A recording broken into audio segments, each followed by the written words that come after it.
बैठूंगी है इसमें ये फोटो भी खींचे हैं।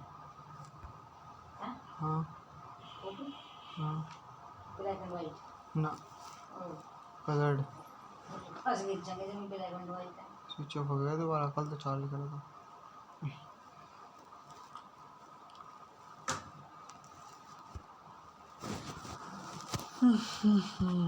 ग्यारह बच्चे हो गए।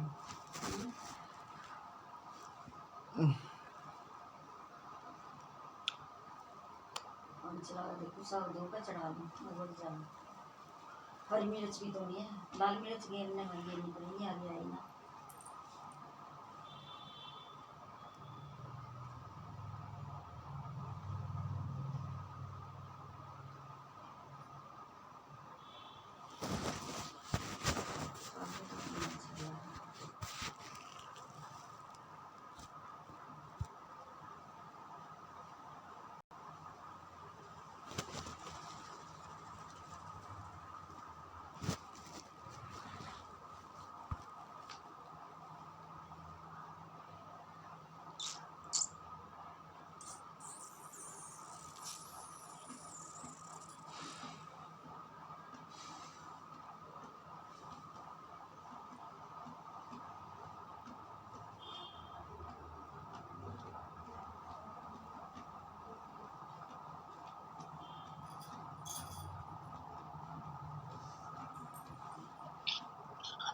Good afternoon everyone. हाँ जी बेटे, मैं आपसे ये तो नहीं पूछूंगा कि आप लोगों ने लॉन्ग वीकेंड मिल गया था आपको तो क्वेश्चन पेपर कंप्लीट हो जाने चाहिए। मुझे सिर्फ ये बता दो कि अगर आपकी कोई क्वेरी है किसी भी तरह की। चाबी गुड आफ्टरनून। अगर कोई क्वेरी है बेटे किसी भी तरह की, आपकी कोई डाउट है? Yes, any query any doubt from any side? Most probably आज हम फर्स्ट चैप्टर जो हमारा बैलेंस है डिस्कस कर लेंगे बेटे, और आपको ये फर्स्ट चैप्टर आज कंप्लीट करना है। फिर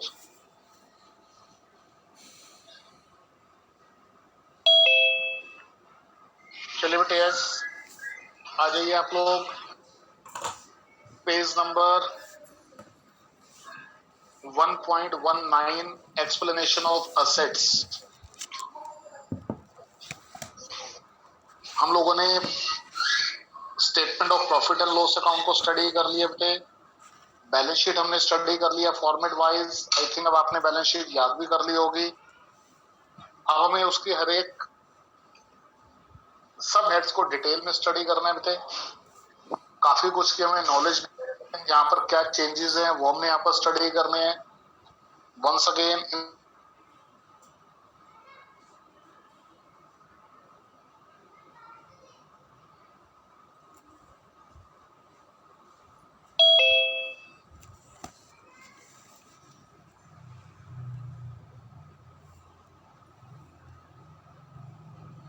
and current assets.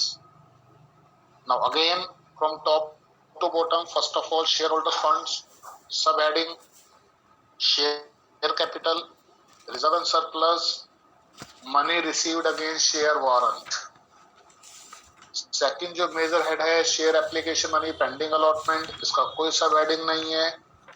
Third major head non current liabilities, जिसमें long term borrowings, deferred tax liability, long term provision और other long term liabilities. Next है current liabilities, sub headings short term borrowings, short term bills payables, short term provision and other short term liabilities.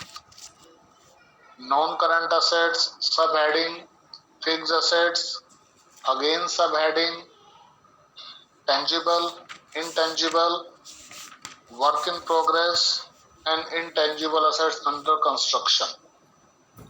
Then non-current investment, then deferred tax assets, then long-term loans and advances, then other non-current assets. Current assets, short-term investment, after that inventory, then bills receivables, then cash and cash equivalent, then short-term loans and advances, और last में other current assets. ये मैंने आपको पूरी balance sheet बता दी है again याद है मुझे बैलेंस शीट, आपको भी ऐसे याद होनी चाहिए from top to bottom, major heads along with the sub heads.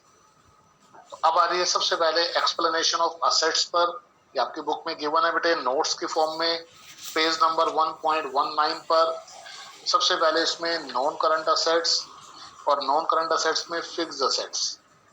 And fixed assets are those assets which are held for continuing use in the business for the purpose of producing goods and services and are not meant for sale। Words आपके लिए new नहीं है, 11th standard से आपको बता दिया जाता है फिक्स्ड असेट्स का क्या मीनिंग होता है। सेम वर्डिंग यूज की गई है, which are for long term use in the business and not meant for resale. इसके अंदर कैटेगरीज टेंजिबल असेट्स, आपको अच्छे से मालूम है टेंजिबल असेट्स के बारे में, which have the physical existence which can be seen and touched. आपको मालूम है different example land, building, plant and machinery, furniture and fixtures, computer. अब यहाँ पर जिसको मैं मार्क कर रहा हूँ उस पर थोड़ा कंसंट्रेट करना, उनके बारे में ज्यादा पूछा जाता है या कहीं पर हमें डाउटफुल हो सकता है। क्वेश्चन आता है कंप्यूटर्स एंड कंप्यूटर सॉफ्टवेयर। जो कंप्यूटर होते हैं वो हमारी टेंजिबल फिक्स्ड असेट्स है, और कंप्यूटर सॉफ्टवेयर वो इनटेंजिबल फिक्स्ड असेट्स है हमारी। ठीक है, व्हीकल्स, अदर इक्विपमेंट्स और अदर स्पेसिफाइड नेचर। तो बाकी के बारे में कहीं आपको कहीं कोई प्रॉब्लम नहीं है, आपको मालूम है हमारी सारी फिक्स्ड असेट्स होती है। इनटेंजिबल असेट्स अच्छे से जानते हैं आप, those assets which do not have any physical existence, which can not be seen and touched, or which have a which we can felt only। इसमें गुडविल, ब्रांड एंड ट्रेडमार्क्स आपके लिए कोई new नहीं है। कंप्यूटर सॉफ्टवेयर ये आपके लिए new है, computer software and mining rights. इसके बाद क्लियर लिखा हुआ है कुछ आइटम के आगे, accounting statement not to be evaluated. इसके बारे में आपसे सेपरेट से क्वेश्चन नहीं पूछा जाएगा, अकाउंटिंग ट्रीटमेंट नहीं पूछी जाएगी, आप चाहे तो इनको इग्नोर कर सकते हैं। Copyright, patents, other intellectual property right, services and operating rights, ये सब स्पेशल राइट्स हैं। ठीक है, जितने भी स्पेशल राइट्स है जैसे माइनिंग राइट है, ये सारी हमारी इंटेंजिबल असेट्स में कंसिडर होते हैं बेटे। लाइसेंसेज एंड फ्रेंचाइजी एक बार जरूर पढ़ लेंगे आप इन्हें सभी को, नेम को। अगर एक बार भी आपने पढ़ा होगा डिजाइन्स एंड प्रोटोटाइप्स, मॉडल्स, ठीक है, तो रेसिपीज, फॉर्मूले, तो ये सारे के सारे एक बार आप रीड कर लेना, थोड़ा सा आपको आइडिया लग जाएगा कि these are in intangible assets. Question कैसे आने वाला है, आपको वो ये दे देगा लाइसेंसेज एंड फ्रेंचाइजी, आपको इसका हेडिंग और सब हेडिंग बताना होगा। हेडिंग होगा इसका non current asset, sub heading होगा फिक्स्ड असेट्स इंटेंजिबल, ऐसे आपको लिख कर देना होगा। और ज्यादातर जो क्वेश्चन मतलब 75% जो चांसेस रहते हैं वो इसी तरह के क्वेश्चन आने के रहते हैं। आपको कंप्यूटर सॉफ्टवेयर बता दिया जाएगा, डिमांड की जाएगी कि इसका हेडिंग और सब हेडिंग बताइए। मेजर हेड्स होता है नॉन करंट असेट, सब हेड नॉन करंट असेट्स में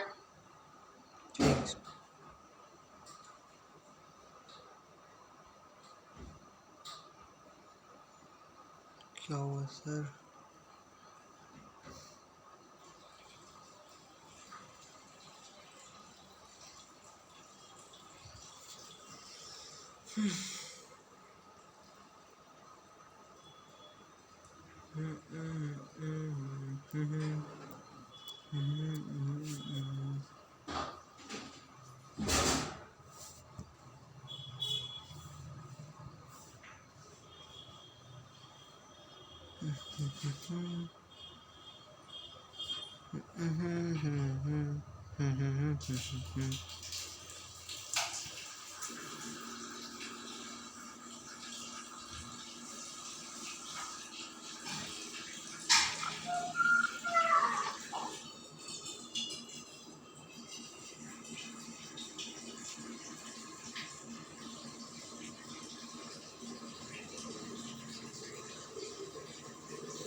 बेटे कॉल आ रही थी इसलिए आपको आवाज नहीं सुनाई दे रही, म्यूट हो जाता है जूम जब कॉल आती है तो, that's why. Now am I Audible?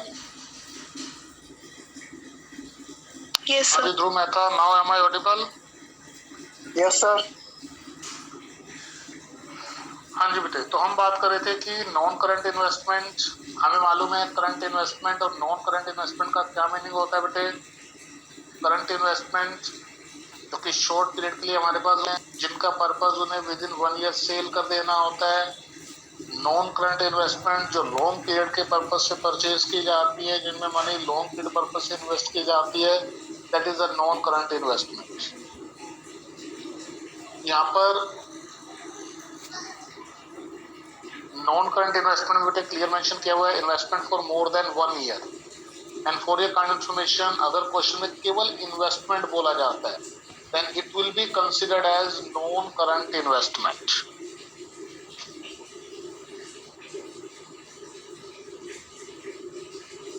अगर केवल आपको इन्वेस्टमेंट बोला गया it will be considered as non current investment. अगर करंट इन्वेस्टमेंट होगी तो क्लियर मेंशन किया जाएगा इधर करंट इन्वेस्टमेंट और शॉर्ट टर्म इन्वेस्टमेंट। ठीक है, यहाँ पर आपको एग्जांपल मेंशन किए गए हैं। एक चीज यहाँ पर और दी हुई है, trade investment. Trade investment refers to the investments made by a company in shares or debentures of another company, not being its subsidiary, to promote its trade and business.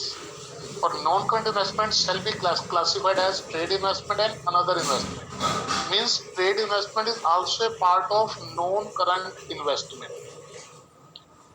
अगर ट्रेड इन्वेस्टमेंट भी आपको दी होगी तो it will be also considered as the non current investment. Other investment में आपको दिया हुआ है investment property, investment in equipment instruments. बाकी इतना ज्यादा इसको ध्यान कंसिडर करने की कोई ऐसी रिक्वायरमेंट नहीं है, क्योंकि जनरली आपको क्लियर दिया होगा इन्वेस्टमेंट ही जनरली दिया होता है, इन्वेस्टमेंट शॉर्ट टर्म इन्वेस्टमेंट या लॉन्ग टर्म इन्वेस्टमेंट। वैसे इन्वेस्टमेंट किस किस में हो सकती है उसके एग्जांपल दिए जा रहे हैं, प्रेफरेंस शेयर्स में, गवर्नमेंट और ट्रस्ट सिक्योरिटीज में, डिवेंचर और बॉन्ड्स में, म्यूचुअल फंड्स में, पार्टनरशिप फंड्स में, and other non current investment specified nature means which is specifically mentioned, that is for more than 1 year. Deferred tax assets ये आपको नहीं करना, क्लियर लिखा हुआ है accounting statement not to be evaluated. Clear, तो इसको आप इग्नोर कर सकते हैं, इस पर आपसे कोई भी सेपरेट क्वेश्चन पुट अप नहीं किया जाएगा। Long term loans and advances, इसमें जो आपने मार्क करना है सिर्फ वो देख लीजिए। Long term loans and advances में सिक्योरिटी डिपॉजिट, एक तो कैपिटल एडवांसेस है बेटे, कि advances given for acquiring fixed assets are called capital advances. केवल इसका मीनिंग, क्योंकि 1 मार्क्स में क्वेश्चन पुट अप किया जा सकता है, what do you mean by capital advances. तो capital advances stands for advances given for acquiring fixed assets are called capital advances. Second, security deposit, ये दो आपने ध्यान रखने हैं कि सिक्योरिटी डिपॉजिट में एग्जांपल आपको दिया हुआ है for electricity and telephone etcetera. तो बेसिकली आपने सिर्फ ये एग्जांपल में स्पेशली ध्यान रखना है कि हमारे पास long term loans and advances किस फॉर्म में हो सकते हैं, वो कैपिटल एडवांसेस के फॉर्म में भी हो सकता है, वो सिक्योरिटी डिपॉजिट की फॉर्म में भी हो सकता है। अब ये सेम हेडिंग आपके पास करंट एसेट्स में भी आने वाला है, और करंट एसेट्स में होता है short term loans and advances, उसमें भी ऐसे लिखा होगा। तो इसके लिए फिर आपको टाइम पीरियड ध्यान रखना है कि वो क्वेश्चन में टाइम पीरियड स्पेसिफाई करेगा, और अगर वो टाइम पीरियड स्पेसिफाई नहीं करता then it will be considered as long term loans and advances. Short term तभी मानना है जब वो क्लियर मेंशन करेगा it is for short period या मंथ्स देगा, तो ही आप उसे शॉर्ट टर्म ट्रीट करेंगे। Other non current assets, other non current assets में इसमें ट्रेड रिसीवेबल्स दिखाए हुए देखिए। अब जनरली जो ट्रेड रिसीवेबल्स होते हैं हमारे पास सब हेड है ट्रेड रिसीवेबल करंट एसेट्स में, लेकिन कंपनी के केस में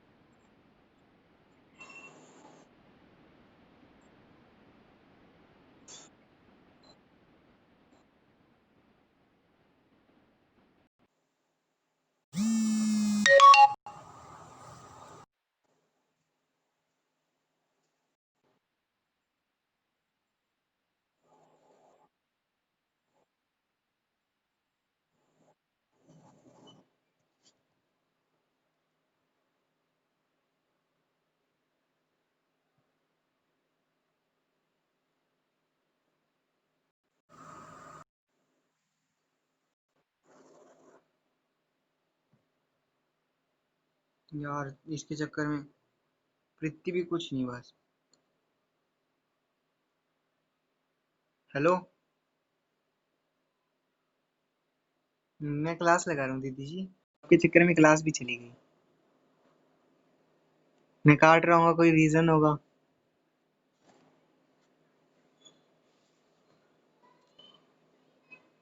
अच्छा, फिर क्या करना था आपको?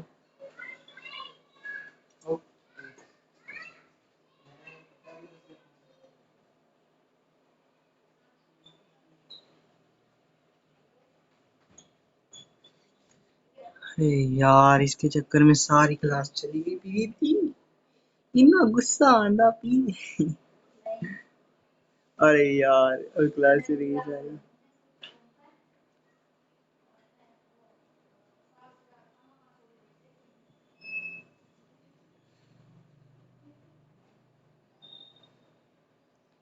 इंज कर दो यार,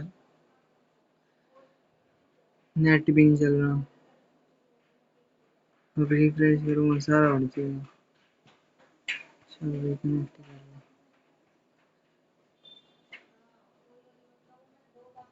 लो। चल जा यार, क्या हो गया ये? प्रीति तेरे को फोन करना चल जाएगा। मम्मी यहाँ आके, मम्मी मम्मी मम्मी यहाँ आके बात कर, मम्मी यहाँ आके बात कर लो, वाईफाई चाहिए।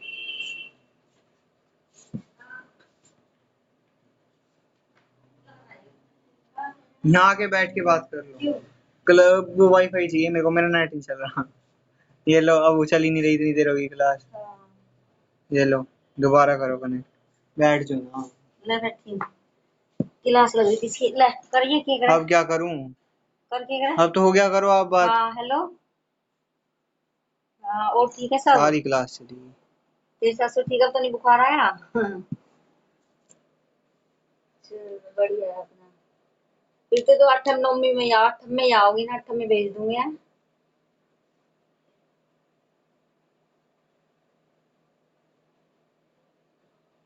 हाँ वो तो 8 9 में गया दिन भर, 4 में लीजिए, 4 9 में चल, 9 में ले जाऊंगी, तेरी मर्जी है। हाँ हाँ उन्होंने कह रखी है ना, उन्होंने 8 में लीजिए 9 में। हाँ तेरी चाची तो वहां जा रही मुले रहे। सारी क्लास निकल गई यार। दिन में फोन करा था वो सुंदरी, जा रही होगी अपने पियर गई होगी मिलन सिलन। हाँ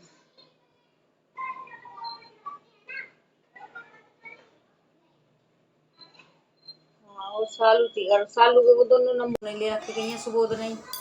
सालू का देगी भी नहीं था, मगर चल साल 2 बात कर लूंगी। वो तो दोनों नंबर मेरे पास ही है, मगर चल ठीक है। सुबोध पे दे दोनों नंबर, उस न फोन देते ना, फोन फान ले जावा वो दोनों ही। हाँ ऐसी है बस।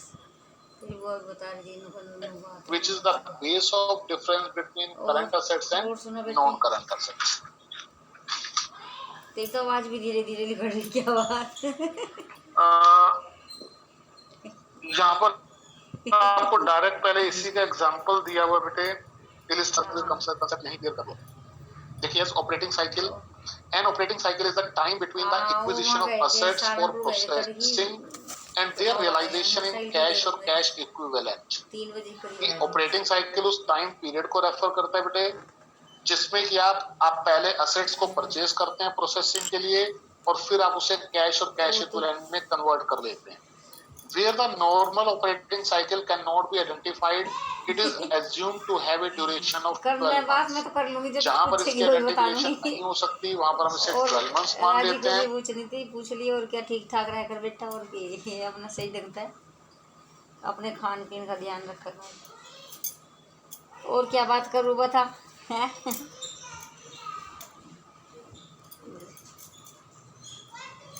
Classified as current वो लव्य के बारे में asset। ज्यादा आपसे बात बात कर रहा था कर बेटे, रहे हैं, हमारे लिए ऑपरेटिंग साइकिल मींस हम एक भी बार बात आपने कर कैश रहे हैं। इन्वेस्ट किया और फिर उससे वापस आपने कैश जनरेट किया। तो इन्वेस्ट करने से लेकर दोबारा कैश, उसी से कैश जनरेट करने तक का जो पीरियड होगा, that will be considered as operating cycle. जिद्दी बहुत है और हमने आपको कहा है कि operating cycle can be less than और मोर देन द 12 मंथ्स। जहां पर ऑपरेटिंग साइकिल 12 मंथ से कम होता है वहां पर हम 12 मंथ्स को ही एक क्राइटेरिया मानकर चलते हैं of the classification of current and non current asset. और जहां पर ऑपरेटिंग साइकिल 12 मंथ से ज्यादा होता है, सपोज 15 मंथ, तो फिर हम 15 मंथ्स को क्राइटेरिया मानते हैं और बेस बनाते हैं for the classification of current and non current asset. जैसे कि आपको एक एग्जांपल दिया हुआ, इससे आपको क्लियर हो जाएगा। आज Operating cycle and the expected period of realization of trade receivable is given below. आपको ट्रेड रिसीवेबल का ऑपरेटिंग साइकिल भी दिया हुआ है और एक्सपेक्टेड टाइम पीरियड भी दिया हुआ है उसके रियलाइजेशन का। How will you classify the asset? आप इसे कैसे क्लासिफाई करेंगे कि हमारी करंट असेट है या नॉन करंट असेट है? जिसमें कि आपको सबसे पहले ऑपरेटिंग साइकिल गिवन है। फर्स्ट केस में 9 months, then 17 months, then 10 months, then 10 months, 14, 24 and 10. Expected period आपको दिया हुआ है 8, 15, 11, 15, 16, 20 and 12। सबसे पहले तो ये देखो कि हमारा realised period within 12 months कहाँ कहाँ पर है। ये विद इन 12 मंथ्स है और ये विद इन 12 मंथ्स है। जो हमारा विद इन 12 मंथ्स है उस केस में आपको ऑपरेटिंग साइकिल कंसीडर करने की जरूरत नहीं है, क्योंकि देखो यहाँ पर ऑपरेटिंग साइकिल तो 9 मंथ्स दिया हुआ है और हम कैश रियलाइज कर लेते हैं 8 मंथ्स में। तो इस केस में अगर ये मान लीजिए 8 से भी ज्यादा होता, सपोज यहाँ पर 9 होता या 10 होता, तो अप टू 12 मंथ्स के लिए तो आपको ऑपरेटिंग साइकिल देखने की जरूरत नहीं। ये पुराना कंसेप्ट हमें फॉलो करना ही करना है कि जो विद इन 12 मंथ्स है वो तुम्हारी करंट असेट्स है ही, लेकिन जो मोर देन, ये भी हमारा विद इन 12 मंथ्स है बेटे, ये हमारी करंट असेट्स है तीनों, 1, 3 and 7। ये तुम्हारी करंट असेट्स है ही है। जैसे यहाँ पर मेंशन किया हुआ फर्स्ट पॉइंट में 1, 3 and 7, ये तुम्हारी करंट असेट्स है। All assets that are expected to realise within 12 months, ठीक है, from the date of balance sheet shall be treated as current asset. तो इसके लिए तो कोई कंपैरिजन नहीं करना क्योंकि विद इन 12 मंथ्स है। लेकिन जो रियलाइज हो रही है बियॉन्ड 12 मंथ्स, 12 मंथ्स के बाद, उनको आप कंपेयर करेंगे ऑपरेटिंग साइकिल से। अगर वो विद इन ऑपरेटिंग साइकिल है तो वो करंट मानी जाएंगी, और अगर वो विद इन ऑपरेटिंग साइकिल नहीं है तो वो नॉन करंट मानी जाएंगी। वंस अगेन, जो चीज रियलाइज हो रही है विद इन 12 मंथ्स, तो उसके लिए तो आपको कंपैरिजन करने की जरूरत नहीं है, चाहे ऑपरेटिंग साइकिल कितना भी दिया हो, चाहे कम दिया हो या ज्यादा दिया हो, डजंट मैटर। जैसे 8 मंथ्स है, 11 मंथ्स है और ये 12 मंथ्स इटसेल्फ है, तो ये तो हमारी करंट है ही है। लेकिन जहां पर पीरियड 12 मंथ से ज्यादा दिया हुआ है वहां पर आप ऑपरेटिंग साइकिल से कंपेयर करोगे। अगर ये विद इन ऑपरेटिंग साइकिल है तो करंट, और अगर विद इन ऑपरेटिंग साइकिल नहीं है तो नॉन करंट। जैसे ये है हमारा 17 और ये 15, तो विद इन ऑपरेटिंग साइकिल है तो ये करंट माना जाएगा। अब यहाँ पर ऑपरेटिंग साइकिल है 10 और ये 15 है तो नॉन करंट माना जाएगा। यहाँ पर ऑपरेटिंग साइकिल 14 है और ये 16 तो नॉन करंट माना जाएगा। यहाँ पर एक 20 है लेकिन ऑपरेटिंग साइकिल 24 है तो ये करंट माना जाएगा। तो ये एक डिफरेंट कंसेप्ट है जो कि केवल एक कंपनी एक्ट में यूज किया जाता है for the classification of current assets and non current assets along with our previous knowledge. हमारी जो प्रीवियस नॉलेज है वो 12 मंथ्स की है कि विद इन 12 मंथ्स है तो current assets, more than 12 months है तो नॉन करंट असेट्स। तो जो चीज विद इन 12 मंथ्स है वो तो हमारी करंट है ही है, लेकिन अगर मोर देन 12 मंथ्स है रियलाइज पीरियड, तो उस केस में आपने उसको पहले ऑपरेटिंग साइकिल से कंपेयर करना है। अगर वो with in the operating cycle होगा तो करंट माना जाएगा, और बियॉन्ड ऑपरेटिंग साइकिल होगा तो नॉन करंट माना जाएगा। क्लियर है बेटे? यस। ये कोई इतना बड़ा सॉल्यूशन ऐसे लिखना नहीं है आपने, आप तो सिर्फ डायरेक्ट ही लिखोगे first, third and 7 it will B current, और जो नॉन करंट है उसे नॉन करंट लिखना है। मम्मी साहब देख लो, ये पता लगाना चाहिए कि कौन सा हमारा करंट है और कौन सा नॉन करंट है, नथिंग एल्स। एक्सप्लेनेशन ऐसे नहीं लिखनी है आप लोगों ने जैसे लिखी हुई यहाँ पर। सेम इसी तरह से करंट लायबिलिटी है। एक क्वेश्चन आपको करंट लायबिलिटीज का भी गिवन है इसी तरह का बेटे।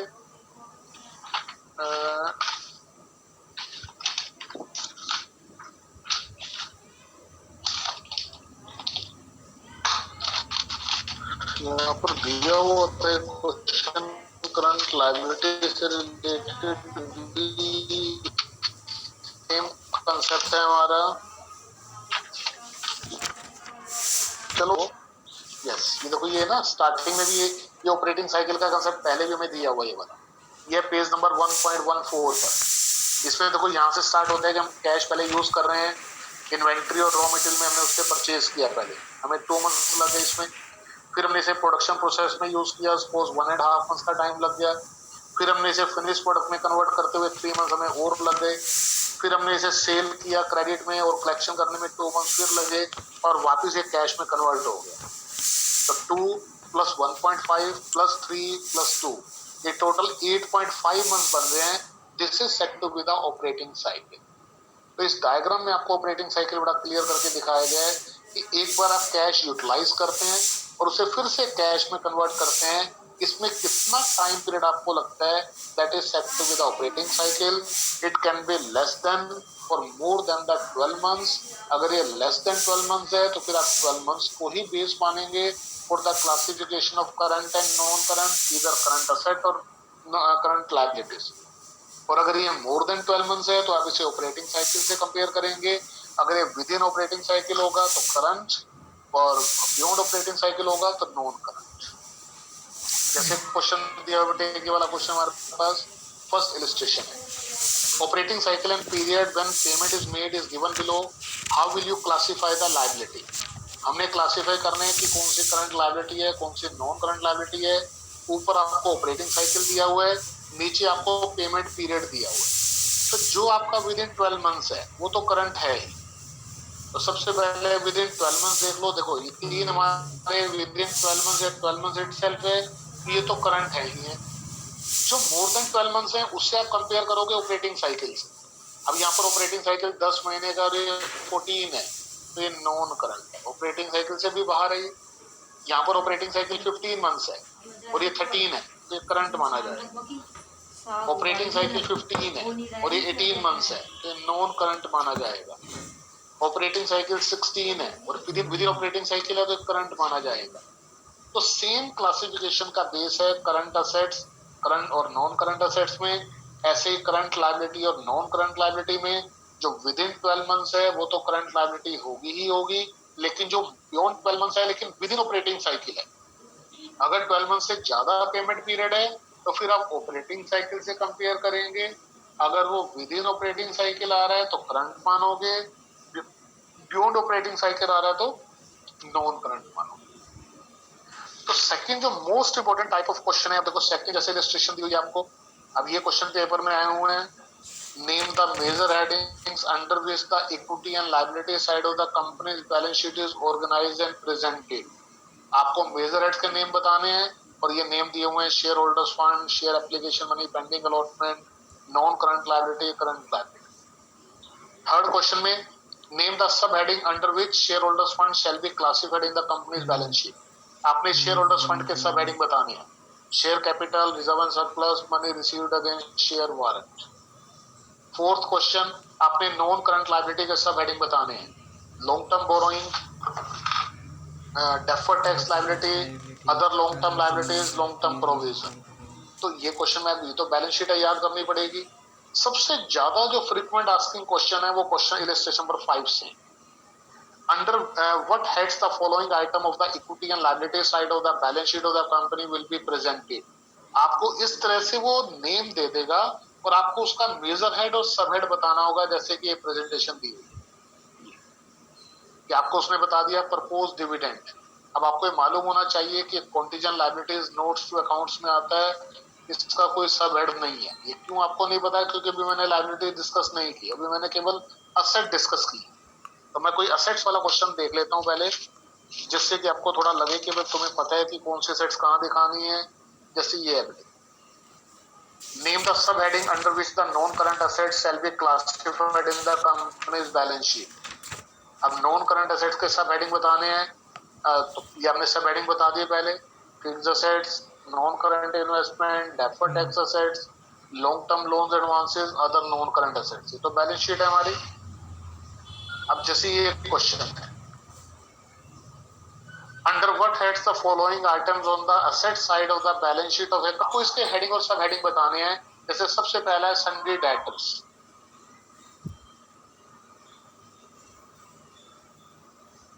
हेडिंग है ट्रेड रिसीवेबल्स, क्योंकि ट्रेड रिसीवेबल में आते हैं debtors and bills receivable. Patent and trademarks, major head होगा इसका नॉन करंट असेट और सब हेड होगा fixed assets intangible. Shares in DCM limited, उसने कहा वो तो हमारी इन्वेस्टमेंट है, ये नॉन करंट इन्वेस्टमेंट, पहला मेन हेडिंग होगा non current assets, sub heading होगा नॉन करंट इन्वेस्टमेंट। ऐसे ही बिल्स रिसीवेबल, ये देखिए ये मेंशन किए हुए हमने, sundry debtors, current assets, trade receivable. Patent and trademarks, non current assets, fixed assets intangible. Shares in DCM limited, non current assets, non current investment. तो ये आपको याद करने हैं, ये सारे के सारे ज्यादातर देखो ये आए हुए यहाँ पर, ये सैंपल पेपर 19 में, सीबीएसई 19 में, सीबीएसई 15 और 17 में वर्क इन प्रोग्रेस पूछा हुआ है। अगर आपको बैलेंस शीट याद है तो आप वर्क इन प्रोग्रेस के बारे में बता सकते हैं कि वर्क इन प्रोग्रेस हमारा करंट असेट्स और इन्वेंट्री का पार्ट है। जो आप वो वर्क इन प्रोग्रेस अगर याद कर रहे हैं तो वर्क इन प्रोग्रेस वो इस तरह से लिए, वो tangible asset work in progress था हमारा जो है बैलेंस शीट में। यहाँ पर भी हमारे पास एक वर्क इन प्रोग्रेस है, ये देखिए ये लिखा हुआ है कैपिटल वर्क इन प्रोग्रेस। तो इसने कैपिटल वर्क इन प्रोग्रेस नहीं पूछा आपसे, इसने सिर्फ वर्क इन प्रोग्रेस पूछा आपसे। और वर्क इन प्रोग्रेस आता है इन्वेंट्रीज में, इन्वेंट्री हमारा स्टॉक है, अभी हम आ रहे हैं इस पर भी। इसमें इन्वेंट्री में inventory of raw material, work in progress and finished goods, तो 11th स्टैंडर्ड से आपको बता दिया जाता है। ये आंसर में दिया हुआ है करंट असेट्स और इन्वेंट्रीज। अगर वो पूछेगा कैपिटल वर्क इन प्रोग्रेस तो फिर आपने बताना है main heading non current asset, sub heading fixed assets, capital work in progress. तो बैलेंस शीट बहुत ध्यान से रीड करनी होगी, क्योंकि फ्रिक्वेंटली आस्क्ड क्वेश्चन इसी तरह के क्वेश्चन है जो पेपर में आ रहे हैं। आपको आइटम्स दे दी जाएंगी और फिर आपको उसके हेडिंग सब हेडिंग बतानी होगी। मैं आपको इससे रिलेटेड एक असाइनमेंट सेंड करूंगा जिसमें नियर अबाउट 250 आइटम्स के हेडिंग सब हेडिंग एक साथ दिए होंगे। तो आप उसे 2-3 बार रीड करोगे तो अपने क्लियर हो जाएगा फिर बेटे।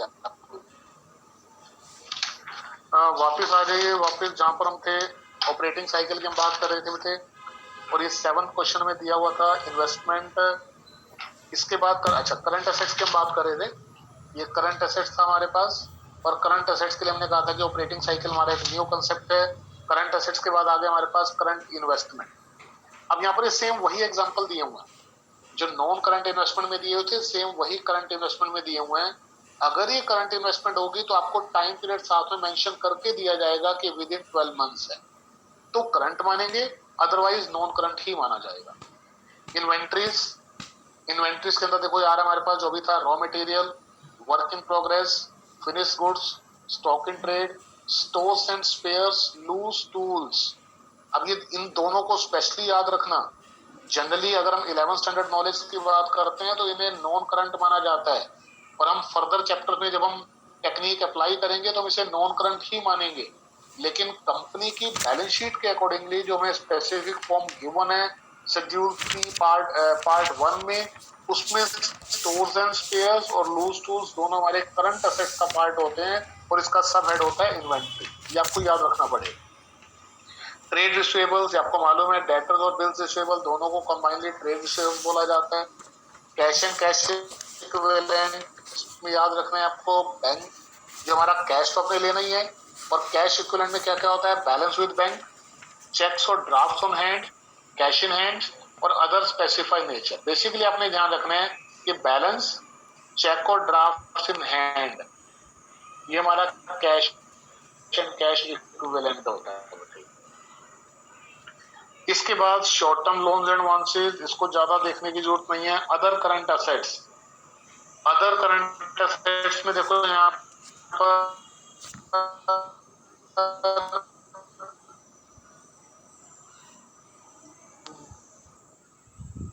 जितने भी आपकी प्रीपेड एक्सपेंसेस हैं जैसे हम करंट असेट्स बोलते हैं, प्रीपेड एक्सपेंस हमारी करंट असेट होती है, लेकिन उसका जो हेडिंग है हमारे पास करंट असेट्स के अंदर जो अदर करंट असेट्स का हेड है उसमें दिखाते हैं हम प्रीपेड एक्सपेंस, या कोई भी accrued receivable, dividend receivable, interest accrue amortised expenses, जिसकी मैं बात कर रहा था, जो कि आपको अदर नॉन करंट एसेट्स में भी गिवन है, वो करंट एसेट्स के अंदर भी गिवन है आपको अनअमोर्टाइज्ड एक्सपेंसेस, वो more than 12 months हैं तो अदर नॉन करंट एसेट्स।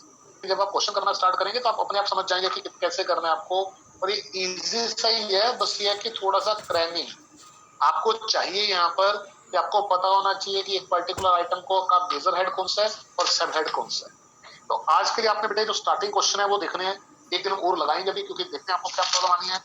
जैसे हमारे पास देखिए क्वेश्चन नंबर 11 आ गया, फिर से वही हेडिंग सब हेडिंग बताने आपने, गुडविल का, unclaimed dividend, provision for tax, security premium reserve, loose tools.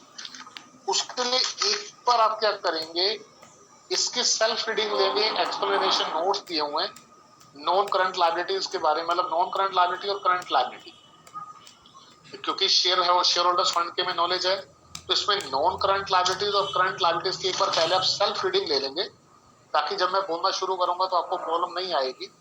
ये इन्होंने कंप्लीट दिए हुए हैं explanation notes, complete sum up किया हुआ है लास्ट में पेज नंबर 1.25 पर।